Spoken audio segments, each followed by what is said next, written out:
Assalamualaikum warahmatullahi wabarakatuh. Pada kesempatan kali ini kita akan berdialog dengan tokoh masyarakat Sumbar. Beliau adalah Haji Ahmad Wira MAG, MSI PhD. Assalamualaikum Ustaz. Assalamualaikum. Nah, beliau selain akademisi, beliau juga adalah seorang aktivis, sibuk di MUI ya Ustaz ya. Kemudian juga Sekumes dan banyak sekali kegiatan. Dan keseharian beliau adalah sebagai Dekan Fakultas Ekonomi dan Bisnis Islam. Nah, sebagai Dekan Fakultas Ekonomi dan Bisnis Islam, bagaimana kira-kira menurut Ustadz dampak COVID-19 ini terhadap ekonomi masyarakat? Assalamualaikum warahmatullahi wabarakatuh. Makasih kepada Ibu Yanti yang telah mengkomunikasikan terkait dengan bagaimana dampak COVID-19 terhadap ekonomi masyarakat. Sebenarnya kajian-kajian seperti ini tentu sudah cukup banyak dari kajian-kajian ekonomi bahwa dapat kita pastikan memberikan dampak terhadap ekonomi masyarakat, terutama adalah masyarakat yang kegiatan ekonominya adalah pendapatan harian, sehingga kalau masyarakat tidak banyak keluar, lalu tidak banyak yang berbelanja, ketika berbelanja maka mengakibatkan omset turun terhadap usaha ataupun bisnis harian yang dilakukannya. Yang paling terdampak itu masyarakat yang punya penghasilan harian ya, Ustaz ya? Ya. Kira-kira begitu, sebab kalau bagi yang mungkin beberapa masyarakat yang dia gajian per bulan dan sebagainya, ini kan tidak begitu masalah, tapi ini tetap aja memberikan dampak karena memang tentu kan keperluan dan kebutuhannya juga akan meningkat begitu. Ya. Jadi pada dasarnya masyarakat secara ekonomi sangat terdampak dari wabah corona ini. Nah, bagaimana kira-kira perspektif ekonomi Islamnya? Ya, makasih. Jadi ya, kita dari sisi dampak mungkin sudah diukur secara akurat oleh para pakar ekonomi. Tapi kita sekarang bagaimana menyikapi dengan kondisi yang terjadi pada saat ini dan bagaimana perspektif Islam dalam kaitan ini. Nah, untuk itu ada beberapa hal ketika kita berbicara ekonomi dalam kajian ekonomi Islam, tetap kita melihat dari 3 aspek. Pertama adalah dari aspek tauhid keyakinan, yang kedua adalah dari aspek syariah, dan yang ketiga adalah dari aspek moral. Nah, ketiga-tiganya ini tentu harus kita sinkronkan dalam menyikapi musibah dalam kaitan dengan peningkatan ekonomi. Karena kita tahu bahwa prinsip ekonomi Islam itu yang pertama itu memang adalah terkait dengan tauhid begitu. Jadi bagaimana membawakan tauhid di situasi yang semua orang mungkin terdampak? Ya. Pertama, dalam menyikapi dalam kaitan tauhid. Dalam kaitan tauhid kita tahu ada 2 tauhid, yaitu tauhid rububiyah, yang kedua adalah tauhid uluhiyah, tentang keesaan Allah. Maka kita yakin bahwa Allah itu adalah satu, tidak boleh mensyirikkannya. Dan yang kedua terkait dengan tauhid rububiyah itu adalah bahwa rezeki dan semuanya itu adalah tentu adalah di tangan Allah. Dan satu keyakinan kita, apapun yang kita miliki hari ini itu adalah milik Allah, karena Tuhan adalah sebagai Rabbul Alam, Tuhan sebagai penguasa alam ini. Nah, itu yang dari sisi tauhid. Disinilah kita 2 yang kita ambil situ. Pertama, bahwa siapapun yang melata di permukaan bumi ini, siapapun orang, manusia atau binatang dan lain sebagainya, maka itu dijamin oleh Allah. Wa ma min dabbati fil ardi illa 'alallahi rizquha. Bahwa apapun yang melata di permukaan bumi ini, kita harus yakin bahwa Allah sudah jamin rezekinya. Ini dari sisi keyakinan. Jangan ragu di kondisi wabah corona ini rezeki kita akan terhenti. Iya. Ini yang sangat penting dari sisi keyakinan ya. Jadi jangan kita semua ataupun masyarakat, kaum muslimin, muslimat, jangan juga berhenti sampai di situ. bahwa Tuhan kita yakinkan rezeki lalu tidak berbuat apa-apa. Jangan sampai di situ. Tapi ini adalah memperkuat keyakinan dan akidah kita. Yang kedua adalah keyakinan dalam kaitan dengan tauhid tadi adalah keyakinan bahwa apa yang kita miliki hari ini adalah semuanya milik Allah Subhanahu wa taala. Jadi kalau ada beberapa case yang karena COVID-19, ada yang diantara kita mungkin sakit, ada diantara kita yang tidak usaha, ada yang mungkin kehilangan sanak pemilik, keluarga dan lain sebagainya. Maka untuk meyakinkan, meningkatkan kesabaran kita, tentu kita yakin semuanya itu adalah milik Allah. Ini dari perspektif tauhid harus duduk ini, jangan lari dari situ. Yang keduanya adalah dari aspek syariahnya, dari sisi hukumnya, sunatullahnya. Maka disinilah kunci bahwa kita tetap berusaha. Nah inilah dalam kaitan ekonomi Islam, maka ada beberapa prinsip-prinsip yang harus kita bangun. Pertama adalah prinsip keadilan, di mana prinsip keadilan ini tidak boleh kita saling menzalimi. Ya, artinya apa? Bagi masyarakat yang dia itu mungkin dalam kondisi sekarang ini ekonominya lemah, ekonominya kesulitan dan lain sebagainya, maka disitulah adanya peranan bagaimana saling membantu itu gitu. Lihat juga masyarakat sekarang karena memanfaatkan situasi, memborong barang, kemudian langka di pasaran, kemudian harga menjadi tinggi. Nah ini kan saling menzalimi akhirnya. Nah, misalnya hand sanitizer atau masker ditimbun kemudian dijual dengan harga mahal. Ini kan termasuk penzaliman juga dari sisi ekonomi. Nah, inilah yang kita tahu bahwa dalam konsep Islam itu memang kita tidak boleh melakukan tidak boleh melakukan pengacauan terhadap supply ataupun demand. Sehingga dalam konsep kajian ekonomi Islam kita dilarang melakukan ihtikar, penimbunan barang, karena dia akan mengganggu terhadap penawaran. Atau dari sisi permintaan juga kita tidak boleh. Sehingga dalam Islam ketika ini dilakukan gangguan seperti dilarangnya bai'un najas. Ini dalam konsep Islam, maka mekanisme pasar seperti ini kalau ada gangguan-gangguan seperti itu, maka disinilah intervensi dan peranan pemerintah. Nah, jadi saya melihat begini bahwa ketika memang kondisi ekonomi itu terjadi goncangannya itu adalah karena memang ada wabah, karena ada yang perilaku manusia itu sendiri, maka disinilah peranan pemerintah intervensi bagaimana menciptakan suasana ekonomi masyarakat ini lebih baik dan minimal bisa memberikan bantuan-bantuan yang bisa mengamankan, karena ini akan berdampak bahwa dampak ekonomi juga akan bisa menghubungkan dengan tingkat kriminalitas begitu gitu. Kita juga lihat juga ada memborong secara massal, kemudian akhirnya masyarakat yang lain tidak bisa membeli, kalaupun bisa membeli tapi dibeli dengan harga yang mahal. Nah, ini kan kezaliman ekonomi.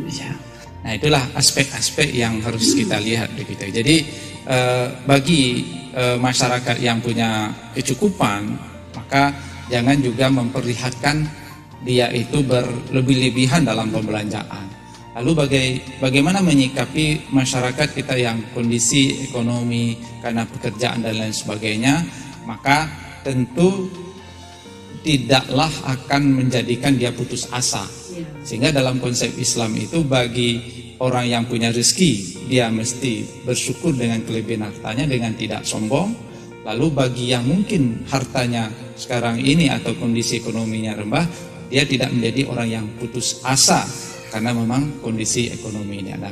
Disitulah sebenarnya keseimbangan ekonomi Islam yang kita harus bangun secara syar'i itu gitu. Jadi keseimbangan inilah yang dimaksud ketika mau kita melihatkan aplikasinya di masyarakat, di tengah-tengah kita yang berkelebihan karena kelebihannya tidak menjadi sombong. Bagi masyarakat yang dia itu mungkin ekonominya terganggu, dia tidak menjadi orang yang putus asa gitu. Jadi harus ada himbauan dari pemerintah bagaimana keseimbangan ini tetap berjalan ya. Jadi jangan yang kaya karena ada aksi panik buying dulu kemudian yang kurang mampu mungkin nggak bisa membeli atau membeli stok kemudian akhirnya terdampak. Ya, ya.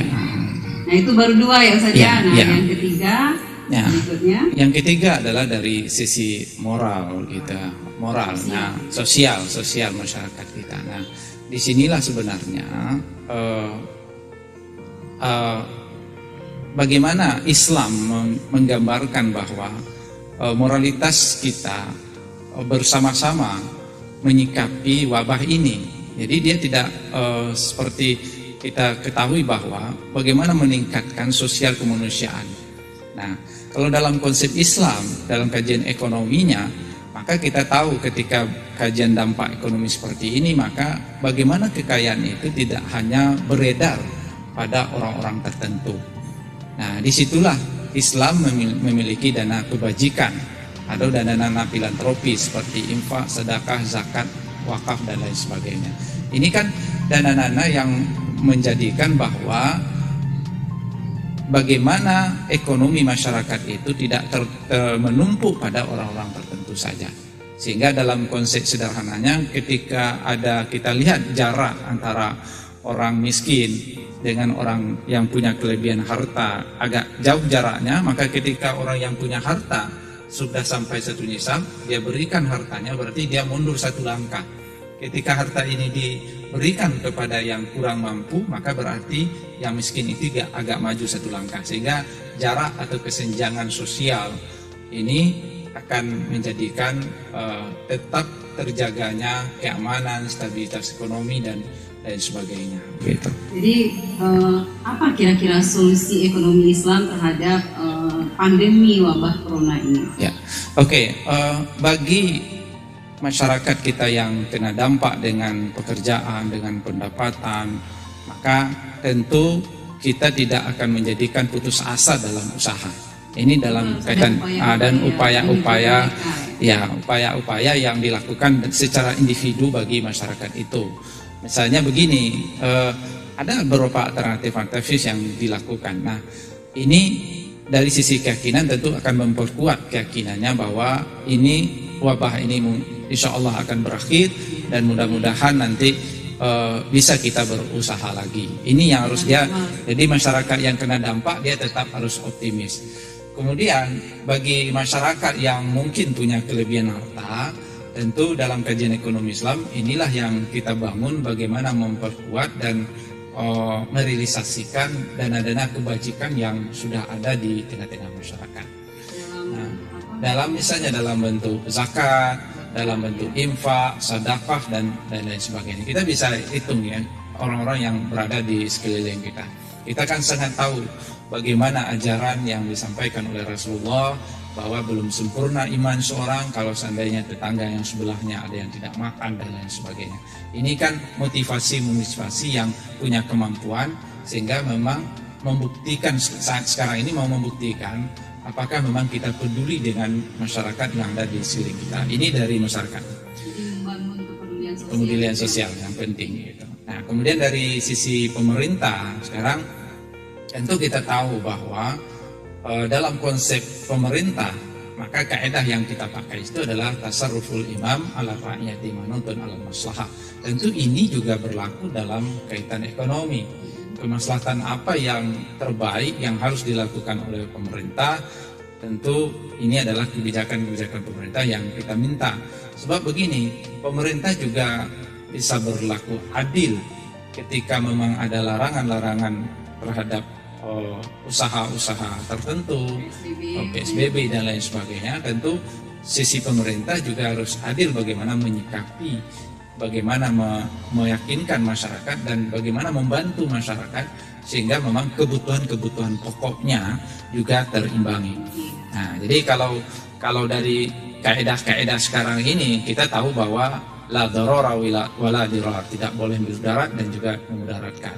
Lalu ketika ada dua bertemu antara yang mudarat, antara harus berhadapan dengan kita wabah meninggal penyakit dengan COVID-19 lalu hubungan dengan ekonomi, maka tentu kita akan pilih mana dararah yang lebih kecil.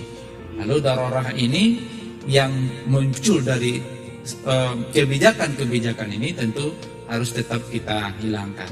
Nah, saya pikir ini 3 aspek yang harus kita lihat dari sisi masyarakat itu sendiri yang kena dampak, tetap optimis dan yakin, tetap usaha dan jangan putus asa.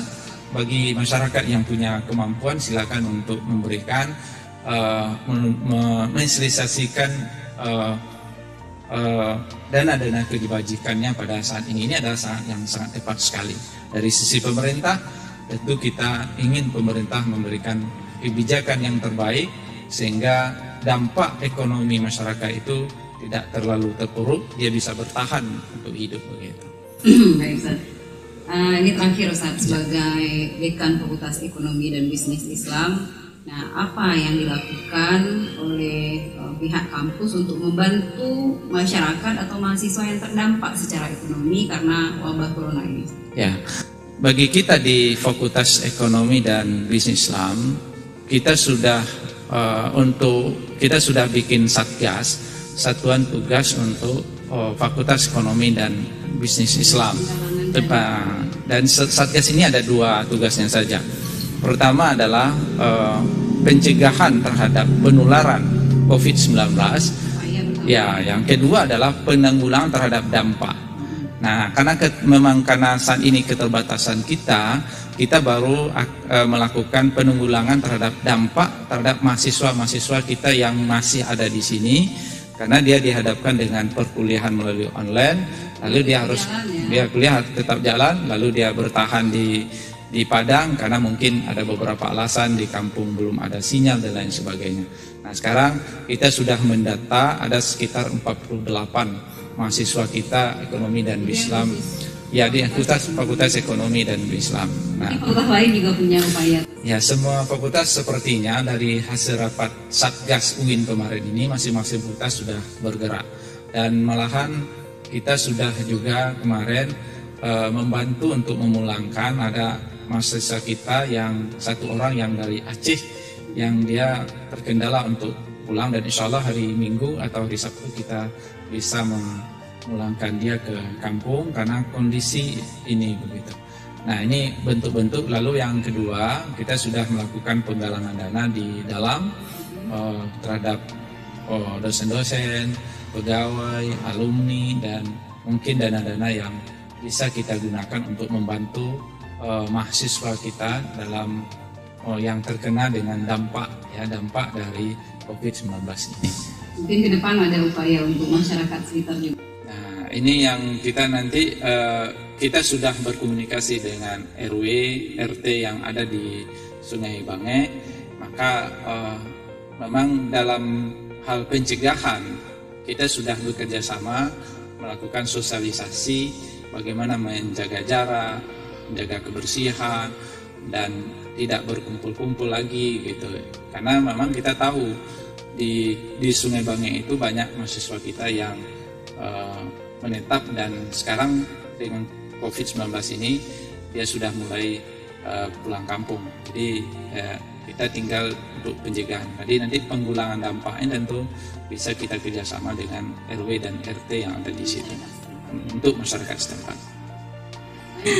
Oke, Ustaz, ada lagi yang kita lihat saat ini, upaya-upaya yang dilakukan oleh masyarakat ketika satu usaha tidak bisa dijalankan karena misalnya PSBB, mereka nggak bisa berjualan dan lain-lain. Nah, ada upaya-upaya lain yang dilakukan oleh masyarakat. Ya. Sisi ekonominya gimana? Ya, jadi begini ya, ini yang kita katakan tadi bahwa sejak awal bahwa masyarakat yang kena dampak tidak menjadi pesimis, dia tetap optimis dan mencarikan bisnis-bisnis yang alternatif bisnis. Misalnya mereka boleh bisnis dengan online. Ya. Jadi ada alternatif sehingga usaha mereka tidak terhenti karena adanya pandemi ini. Ya. Gitu ya. Bisnis sekarang kan mulai beralih juga bisnis penjualan masker gitu ya. Tapi memang juga harus hati-hati, jangan terjadi nanti penumpukan terhadap barang gitu. Ini yang kita ingat, ikhtikar tadi gitu. Jadi usaha-usahanya kita cari alternatif yang mungkin, seperti ada orang mencari alternatif dengan bisnis online dan sebagainya. Nah, mungkin kita minta statement sebagai closing dari dialog kita hari ini, silakan Ustaz. Jadi yang penting sekarang moto kita itu adalah kita tetap berusaha, lalu berdoa kepada Allah, dan kemudian bertawakal kepada Allah Subhanahu wa Ta'ala. Jadi kaitannya dengan dampak ekonomi dan kaitan dengan keyakinan kita sebagai seorang muslim, tentu kita tidak menjadi orang yang putus asa.